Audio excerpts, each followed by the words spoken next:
Hi, I'm Marlene Tromp, and today I want to talk to you about growth mindset. Growth mindset is a concept developed by Carol Dweck from Stanford University. She spent her entire career trying to understand what made some people more likely to be successful and others more likely to give up. And what she learned is so important because it can really change the way you think about the challenges you face. One of the most important findings is that intelligence can be developed. We used to think that the only time intelligence developed was when you were a toddler or an infant and that you had this massive brain growth neurologically at that time. And over the rest of your life, you were essentially set in whatever you had developed. So what you were told in elementary school that you were good at, those were just the things you were going to be good at. And then when you got older, that didn't change. What we know now is that people can develop over the course of their entire lives. That means you have the capacity to grow, no matter where you are. When you're in college, even if you weren't good at math when you were young, you can become good at math. Now, that's not something we're often taught, but it can really change the way you think, and it can change how you face the challenges that are before you. It can change how you experience the struggles that you have. So if you take me, for example, when I was in the 6th grade, we were engaged in a project called math races. So all the students were arranged in a semicircle and were trying to race to solve problems the teacher had given us. And as a girl, I had been taught that I wasn't supposed to be very good at math, and so I tended to be hesitant when there were math challenges before me. And I kept getting the right answer, and I was beating everyone, and even the kid who was sitting next to me, who was one of the greatest math whizzes in our class, I was even beating Tracy Linton. And so it was this exciting moment for me, and I was getting one after the other, and I was, as I was succeeding, I was feeling more inspired to work harder. And our teacher, who really liked me and who I had a great relationship with, said at the end of that project, "Marlene, were you cheating off of Tracy?" in front of the entire class. Now, even if we don't consider the fact that that's impossible, I was beating him. So it wasn't possible for me to cheat off of him to get the answer. I was getting it before he did. What really I learned in that moment was that I wasn't meant to be good at math. And it made me shy away from math for the whole rest of my academic career until I hit college. And I had to take calculus as a part of the curriculum for my major. I knew it was going to be difficult. Everybody talks about it as a difficult class. And for the first few weeks, it just washed over me in that class. I didn't understand what I was doing. I was just going through the motions. And I'd been taught to believe that I wasn't good at math. In fact, in high school, I'd given up so much that I actually was taking my exams on the bus to athletic events. I wasn't even trying anymore. So I really knuckled down because I knew I had to get this figured out in order to complete my major. And I worked and worked and worked, and I started to see this extraordinary beauty in calculus. And I started to understand how the functions worked. And I started to see the connections between different things. And it made sense to me. And I got so good at it, I was able to actually tutor other students, and they would say, "Oh, I've never understood calculus before." What I was embodying in that moment wasn't something that was magical or special to me. It was something that Carol Dweck has spent her career studying, which was that when I was challenged and I decided to keep trying, I actually really grew in that moment. I probably was developing massive new neural net pathways because I had avoided math so much. So this is a real opportunity for you. If you embrace growth mindset, it changes the way you think. When you fail, instead of feeling like you're not cut out for something, you learn from it. I had a student come to see me about a chemistry class. He was really interested in being a pre-med student, and he wasn't doing well in chemistry. And he'd heard other students around him say, "Oh, I'm just not good at this. I'm just not good at chemistry." And they were saying, "Oh, chemistry's so easy." And he was thinking, "Gosh, if they think it's easy and I think it's hard, maybe I don't belong in medical school." So I suggested to this student that he think about Carol Dweck's work, that he think that those other students might not be developing as much in their own brains as he would when he was learning.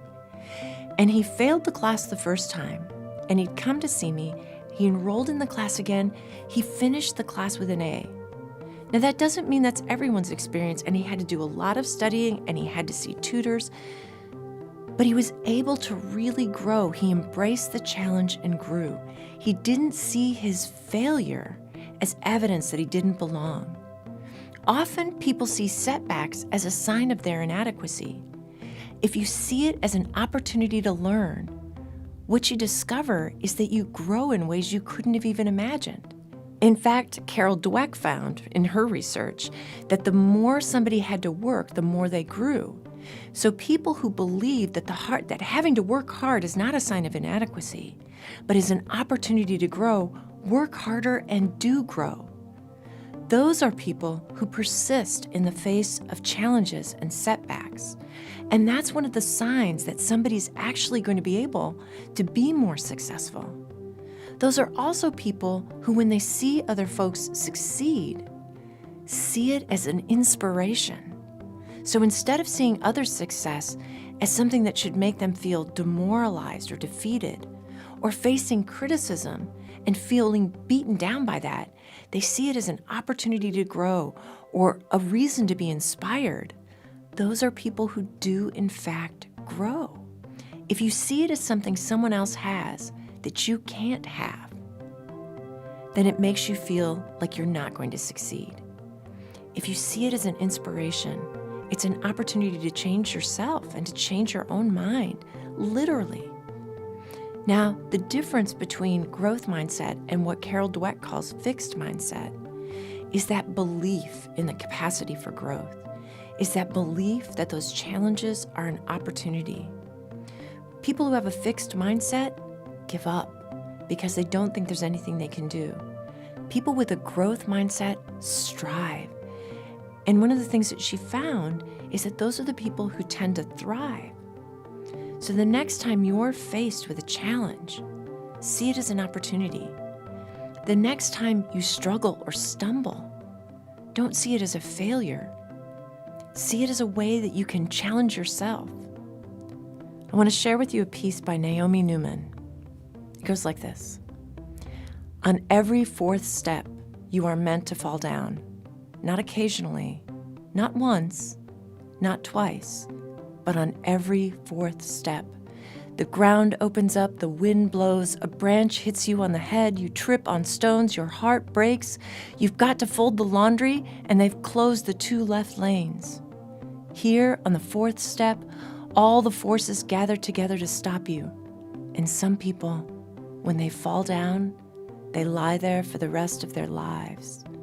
And some people learn how to fall down, get up. That is one move. Fall down, get up. Danon Perry talks about transition zones. He says that he suspects they're the only real place that we ever live.